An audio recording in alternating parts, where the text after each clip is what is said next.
Friends, I don't know whether any enemies, there are many around, but I don't see any in this hall. It's nice to be here again with Advocata, one of the groups that I happen to work with during my political exile, and therefore we'll find a lot of similarity in the thinking. I've asked Murtaza, in addition to organizing seminars, to start the economic dialogue, where the advisory committee on economic stabilization can share its view with a much larger community of people who are interested. The economic stabilization and reforms in Sri Lanka are of interest to many, many people.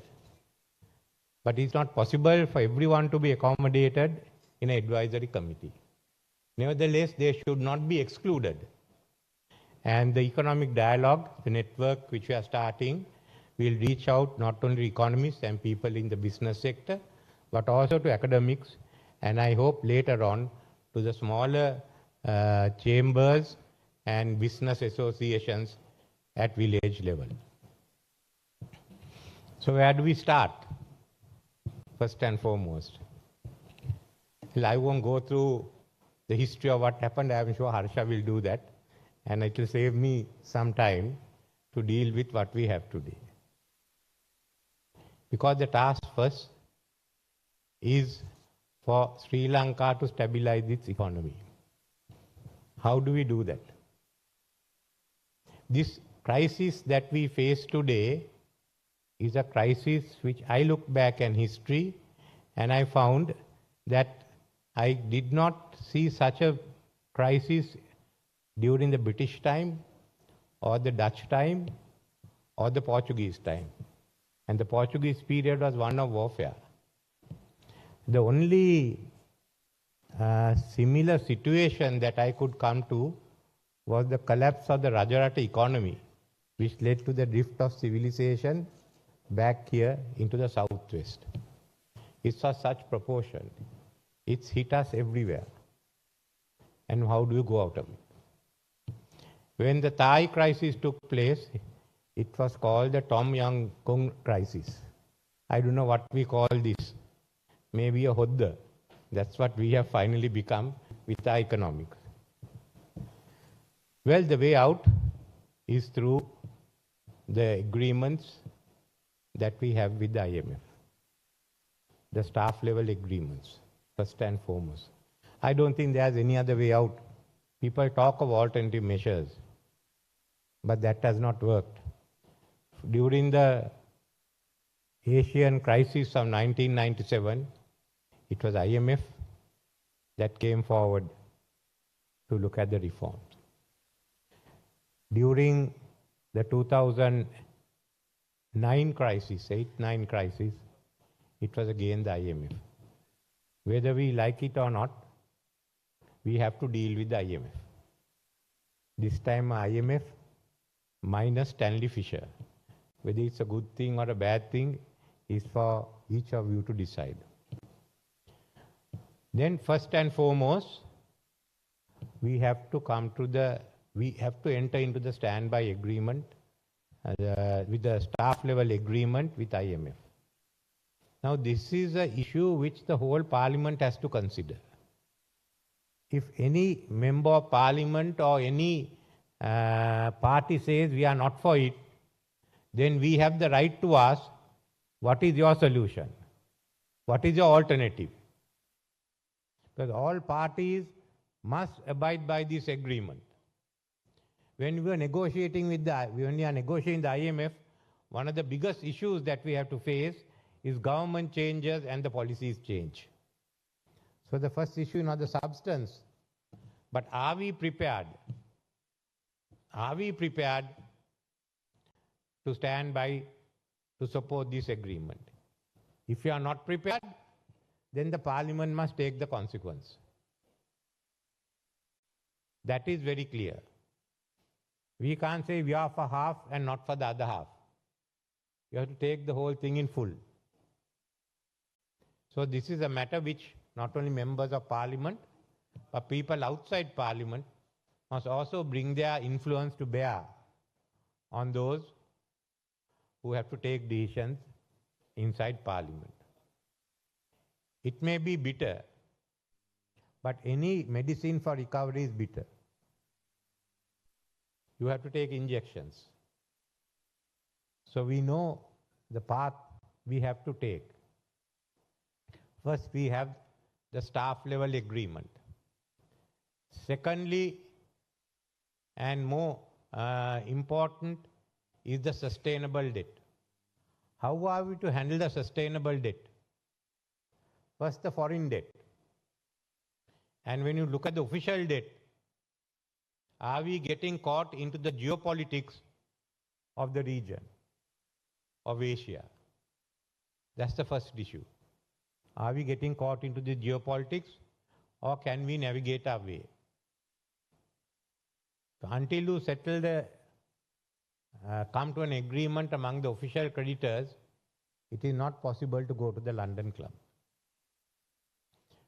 Second, and the more important issue is,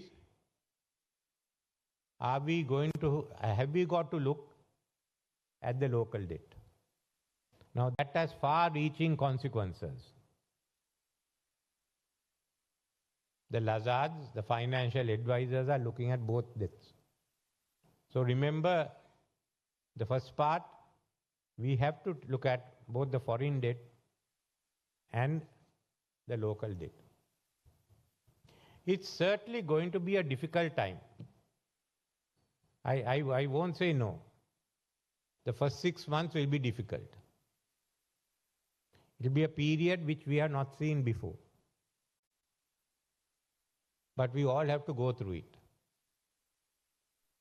If anyone has a formula, proposals that will make it easier, certainly, I think we should hear it, and the Parliament could then decide between these two sets of proposals. Otherwise, we have no other way except to bite the bullet. So how do we prepare ourselves? And in doing so, before we get on to the recovery, is the very important issue of the social, economic dimensions of the crisis. We have over 6 million people who are being malnourished. More and more are being unemployed. How long will it last? And how are we going to support them? We are setting aside some additional money from the government, but you will find demands in companies that are doing well for some form of allowance or a salary increase. But to implement these reforms, to implement the restructuring, you need stability. So we have to look at the social and the economic dimensions of the reforms, the restructuring that we are going to implement. We have already seen the economic impact of the shortage of fuel and inflation in this country. Impact which came on to the political scene and the social scene. It's only now that we are restoring or we are getting back to a stable system of government. We cannot have a second incident. I don't know whether we can stand that strain. So while looking at the economics of it, look at the social side of it. Look at the well-being of a large number of people who will be affected by this crisis. We cannot look at it merely in terms of figures. We have to look at it in terms of persons involved. So this is, to me, the most important part of the restructuring. How are the people affected? How are you going to cushion it? Even with the IMF, there's agreement that the vulnerable groups have to be looked after. But we have to find the resources. It's easier said than done. You've got to target them. And that is a task which I would like the whole of the community to be involved. Yesterday, I happened to meet the Mahanayaka of the Amarapura sect, and the Mahanayaka and the senior priests all agreed with us that even the temples can be used for community kitchens. So in different ways, I want all of you to step forward to help those who are unfortunate. Because we have to remember the other side of it. The gap between the haves and the have-nots are increasing. It has not decreased in the last 10 years, 15 years. It has increased. The disadvantaged groups are being pushed aside or being pushed back, and that's getting affected. It is one of the main characteristics of the Aragalya. And thirdly, the main instrument for social mobility, education. School education has not functioned for the last 2-3 years. We've closed down because of COVID. We couldn't function because of the shortage of fuel. And the main instrument of upward social mobility is now broken. How do we restore it? How do we ensure that we can reduce the gap between the haves and the have-not? So this also means that we will have to have higher taxation, even taxation on wealth. We have to resort to those measures, first for economic recovery and second for social stability. So in any plan for recovery, we have to keep this in mind. Then we go on to the next step. Just as much as you stabilize the economy, you must have fast recovery. As the next speaker will tell you, Thailand was able to have a quick recovery. What was happened in 1997, by 1999 was growing, and by 2001 or 2, they had got themselves out. So we have to take a path that will give us a quick recovery. We can't go back to the old economy. We can't go back to that model. I was one of those who were involved in 1977 in creating that open market economy. But we did not keep up with the changes. We did not keep up with globalization. And today we are paying the price. So there's no need now for us to go back to the same system and get stuck with it again. Let's think anew. If all this has been destroyed, there is no need to rebuild on the old plan. Remember, we are also a country which will have to pay off a high debt burden. Remember that. So we've been thinking in terms of a highly competitive export-oriented economy. How do we get there? First and foremost, the time that we are stabilizing also is the time for reform, to change the laws, to change the systems, to change the institutions. The 6 months to 1 year, I think till about July next year, we will have to go through a hard time. That's also the time for planning and the time for opening up. Let us look at new sectors. One I believe very much is logistics. If you see the growth of the Indian, Bangladeshi and the Pakistan economies, logistics can have a big role to play here in Colombo, in Hambantota, and in Trincomalee. This is how we use our strategic position. So logistics is something new. Second is renewable energy. Look at the renewable energy we have in this country. Look at green hydrogen, green ammonia. The sale of power to India. I think we have to seriously consider. I don't know whether the 2 members of parliament in front of me will agree. We have to seriously consider getting a report on the use of nuclear energy in Sri Lanka. More energy you have, more energy you can sell to India. At the same time, keep more renewable energy available here. We have to think out of the box. Some are going to criticize me for the idea I put forward. On whether we have to survive as a nation. We have to become a middle income economy and then to a high income economy. So these are 2 areas. Modernize our agriculture. We must modernize agriculture. Otherwise, agriculture will not survive in our country. Modernize our fisheries. Look at the new, look at niche markets, look at the new technology in manufacturing, the fourth industrial revolution, and of course, it must be an economy that will mitigate climate change. That is essential. We have to go ahead. There are other concerns to be looked at. There will be a demand that we meet the goals of sustainable development.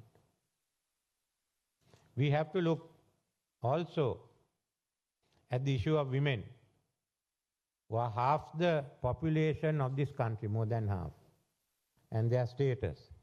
It's well known because when I look around here, I see a few women in the hall. If I went to somewhere in the West, there have been far more. So these are some aspects. Social mobility. This will require a new system of education, more people in technology. How do you get that system of education going when there's a ceiling on your spending? The ownership of land, I must say, all those issues are covered by this seminar. So I will not deal with it at length, except to say that we need a social market economy today. Just as much as we must make money and make bigger profits, there must be more money available to people. The housing needs must be met in the next 15, 20 years. We have to meet that. Poverty should no longer be existent in the rural areas of Sri Lanka, or for that matter, the urban areas. We are a small country. We can go ahead. Remember, we are talking of a highly competitive economy. A highly competitive economy does not run on low wages. A highly competitive economy runs on high wages and a high productivity. Both those are necessary. Without those, we can't go ahead. Then we come to another issue of trade integration in the region. Unfortunately, I don't think you will see trade integration in the South Asian region. No. There will have to be bilateral agreements with whoever we want. There's too much of politics involved for there to be a regional trade agreement in South Asia. So we can keep that aside. We can have integration in dancing, we can have integration in cooking, but certainly are not going to have integration as far as the economy is concerned. Where do we go? We have to look at the ASEAN and the RCEP. Have bilateral agreements with some other countries, but also agreements with ASEAN and with RCEP. That's a growing market, it's a big market, and the income levels are much higher. So let's look at it.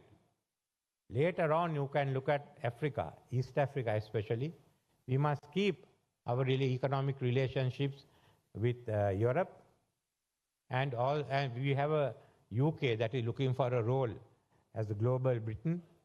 So I think Sri Lanka can easily get closer and have a better relationship with UK. And then we get on to the US itself. US economy is also undergoing changes, and I think that will benefit us. But we have to remember one thing. Remember, the global situation next year is not going to be favorable to anyone. Let's hope 2024 will be better. But we have to get through all this. We have to find niche markets. We have to find the people. So all I can say to you, I think since, as I told you earlier, dealing with the issues, is are you ready to take up the challenge?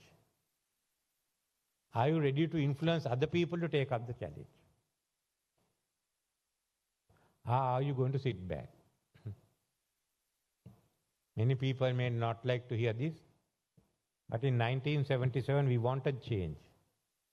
And when the government came, we made the changes. Few of us went into politics, others are not in politics. Some did some work and went back into business. Others stayed on in corporations. Nevertheless, we made that change. Unfortunately, we could not take it forward. That is what happened.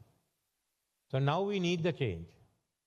In between came globalization and this view that greed is good. I don't think you can go anymore with greed is good. That era is over. You have to be competitive. But our institutions must work. There are a lot that can be done in restructuring the state enterprises. But where are we going to do the restructuring? What is the platform for restructuring? Many of you say send it to the stock exchange. I have my questions about it. The stock exchange is today identified not with the London Stock Exchange. There are many questions about the stock exchange. That a few people control it and a few people rig it. Now, can I put any state enterprise shares onto that to help a few people? Either you all must change or we put up a new institution. I don't want any more arguments on that.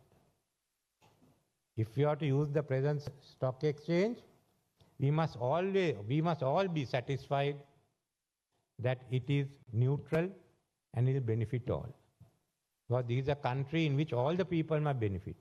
All the people are suffering, especially the lower end, going to suffer the most. They must know that suffering has not been in vain. That has worked for the benefit. There has to be changes. There has to be rise in incomes. Workers have to be looked after. Good education facilities have to be made available. There is no going back to an old system. We are going to a new system. And that new system is what the young want. So then shape it yourself. Look at what you want. We are undertaking a review of all that we have done. We are undertaking, or we have given the Sadhana, Samaja and others the task of looking at reconstructing the future. What do you want? So let's get those views. But remember, the first item on the agenda is the economy. It may also be the second item on the agenda. But it's without doing the economy, we can't do anything else. So I don't want to take any more of your time. You have many interesting talks and discussions, and I wish you all the best in carrying out this seminar. Thank you.